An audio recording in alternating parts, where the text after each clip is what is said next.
talaga ang ano po, ang rejection, abandonment, pain, more than the physical pain, kundi yung talagang ano po, yung pagtalikod ng Diyos Ama sa Kanya, pansamantala. Dahil hindi dahil may kasalanan si Jesus, kundi nakikita sa Kanya mga kasalanan natin. The fact na lahat ito'y nangyari goes to show na talagang ang Panginoon, naranasan niya lahat ito. Naramdaman niya talaga lahat ito because nagkatawang tao siya. At ngayong umagang ito, as we partake bread and juice, wala pong power yung mga yan. Ito po'y simbolo. Atin pong ina-acknowledge, yan unang-una, kinikilala natin that Jesus died for us. At kinikilala po natin na salvation is by Christ alone. Yan, ang kaligtasan po natin ay sa pamamagitan lamang po ng pag-aali niya ng kanyang sarili at ng kanyang buhay sa krus ng Kalbaryo. Amen? Let us invite po ang ating po mga kamanggagawa na may hawak po ng mga elements of the Holy Communion. Ayan.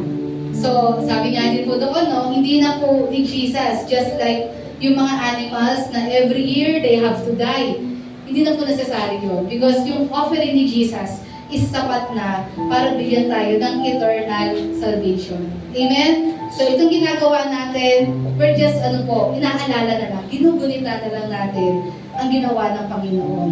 Para naman po ma-remind tayo at mapalakas tayo. Di ba ba? At makabalik tayo sa talagang layunin natin. Ma-realize natin, andito ako dahil sa Diyos na nagmahal sa akin. So ano man ang mangyari, I will continually serve Him. Amen? At tayo manalangin sa umaga nito, Panginoon. This morning, as we partake, Lord, as a church, sa Holy Communion, tulungan niyo kami gawin ito na may kaunawaan at may pananampalataya. And Lord, habang ginagawa po namin ito, fill our hearts with thanksgiving, na even in the midst of troubles and situations in our lives, alam po namin, Panginoon, na kakayanin namin ang lahat ng bagay dahil kasama ka namin, Panginoon. Alam namin, at the end of this road, andyan ka, Panginoon, nag-aantay sa amin, that there is eternity, that there is eternal life, and most of all, we will see you face to face, O God. Kaya salamat po sa umagang ito, gawin po namin ito ng may pasasalamat at pagkilala, Lord God, that you are our Savior, and not just our Savior, but our Lord. Ito nga po ang aming panalangin sa pangalan ni po, Panginoong Jesus. Amen. Pwede na po i-distribute ang mga elements of the Holy Communion. Ito ang tinapay ng buhay,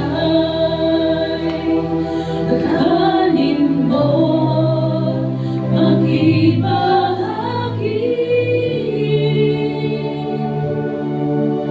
Ito ang tinapay ng buhay, kanin mo, mag-iisa. Yan ang ganawa, pinayuhay upang ikaw ay mabuhay. Yan ang ganawa, naghirap upang iyong kamtan ang buhay na wala. Ito ang saro ng bagong tipan. Ito ang saro ng bagong tipan. Inumin mo, makibahagi.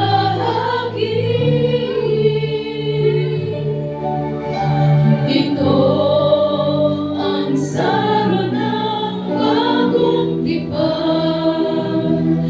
Inumin mo, mag-iisa.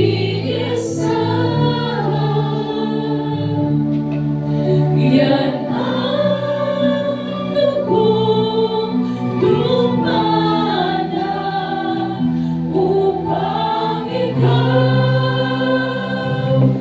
ay luminis. Yan ang